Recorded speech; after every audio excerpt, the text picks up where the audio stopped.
TTBN with your daily news. Aiken, Minnesota has been experiencing some floods in the recent weeks, mainly in the Mississippi River. We have Alex at the Mississippi River to talk about the flood. Aiken, underwater. Since Thursday, April 13th, the National Weather Service has put out a flood warning for areas of Aiken and Crow Wing counties. The current flood warning encompasses the cities of Aiken, Brainerd, and Crosby. This is due to the Mississippi flooding from the snowmelt. Residential areas are worried about their homes staying dry, and public areas like the parks are disturbed by the flooding. To combat the river, using pumps, the county has done their diligence in pumping the water back where it belongs. This is Alex Mateka, TTBN. Thank you, Alex, for talking about the flood. And Aiken, hopefully everyone that is affected is doing well. Another event that will affect some of the community that they might want to be worried about is the planned closing of Highway 210, which is having construction done to it. Alec is on the scene ready to report it. Highway 210, a major highway, will be partially under construction from east of the Ripple River in Aiken to the Mississippi in Hassman. Starting in June, people will have to take a detour south of Aiken on Highway 47 to 4 to 65 through McGregor and Palisade to bypass it. To people using 210 to travel north, a total of 42 miles will be added to their trip. 210 is important because it connects a large part of Minnesota to Duluth, a major trade city, construction site, and tourist destination. Because of this, 210 is always busy with tons of cars, trucks, and semis, especially on summer weekends. Businesses along the highway rely on this traffic during the summer and will no doubt be affected by it. These businesses include McDonald's, Family Dollar, Bill's Sportsman Service, Al's Welding, Atwater Chevrolet, Hardware Hank, and Dairy Queen. We've interviewed a manager of the Aiken Dairy Queen, Giles Trudero, about how the closure will affect his business. He had this to say. Quote, "We aren't really sure what to expect going into the road closure. It starts at the other side of the bridge, so Dairy Queen will definitely be open, but we're not sure if we'll be more or less busy. One thing that's definitely going to affect our business that we don't know about is what the detour sign says. If it says something like detour, but businesses are still open, that'll make sales better than what they could be if it just says detour this way. The other fast food restaurant in town, McDonald's, is on the closed road, and we don't know if they're going to be open, but if they aren't, we're hoping that customers come to Dairy Queen instead." Regardless of if the businesses are allowed to stay open, the closure will no doubt change their sales numbers, for better or for worse. How these businesses will handle, or if they'll even be able to handle the closure, remains to be seen. For now, back to you. Thank you, Alec, for explaining the closing of Highway 210. Anyone planning to head north might want to do it soon before they close it. Now for some news for students. There's a schedule change due to the spring sports. Dan, what is with the schedule change? Starting May 9th, every Tuesday and Thursday at Aiken High School, students in grades 7 to 12 will have to start their day with the 7th hour and end their day with the 1st hour. Because of the late winter, the school administration has decided to swap the hours of 1st and 2nd with 6th and 7th every Tuesday and Thursday. With the change of the schedule, seniors with a responsibility pass are caught in the crossfire with having to change their work schedule. But there might be some days where if I have to go into work, like maybe at like 4 or something, and first hour gets done at 3:20, then it won't really work out since I work in a different town. Teachers are grateful for the change, being able to catch students back up with what they missed from sports, allowing students to not get overwhelmed by the work, as well as missing the in-person learning from sports. Well, I think the change affects everybody, but particularly when we look at the students who are in the activities and always missing the same classes, this would be most beneficial for them.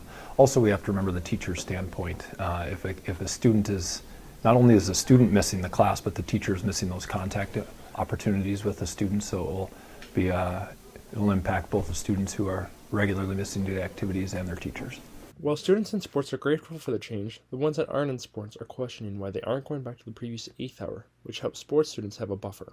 I feel like in the past, having 8th hour was much better than having our schedule now, because 8th hour we were able to do all of our work at the end of the day, and if we had to leave school for stuff, we would only be missing 8th hour, and it just worked out better for meetings, and compared to what it is now, it's a lot more difficult. The schedule is to end the penultimate week of May on Tuesday, May 22nd, with a morning pep fest that Thursday.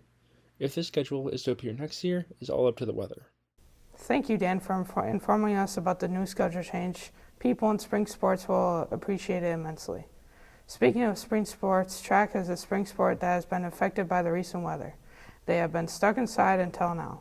Alex, how is the track team doing so far? Thanks. Minnesota spring sports. Always a tough season in northern states. Let's check in on Aiken's track team to see how they fared with the season. Track and field is a big deal for Aiken High School, with over 75 kids participating. But participating has been the hard part. With temperatures not rising, track was held indoors for 6 weeks, along with 4 track meets being canceled. It has been only recently where kids were allowed back on the track.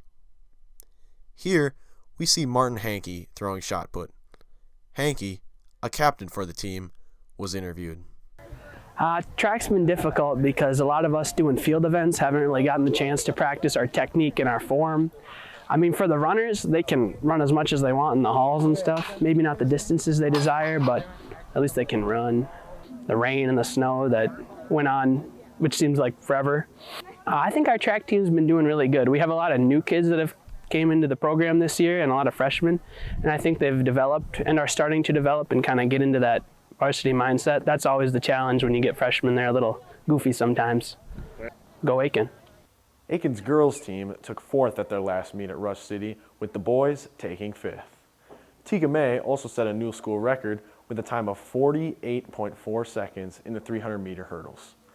With only 3 meets left to go until subsections, track season is coming to a close. I'm Alex Mateka, reporting TTBN. Thank you, Alex. I would hate to be stuck inside too. On a romantic note, AHS just had prom, and we have Abby to talk about it. Welcome back to TTN. On April 22nd, juniors and seniors played dress up at their annual Aiken High School prom at the Butler Building. Their theme was casino.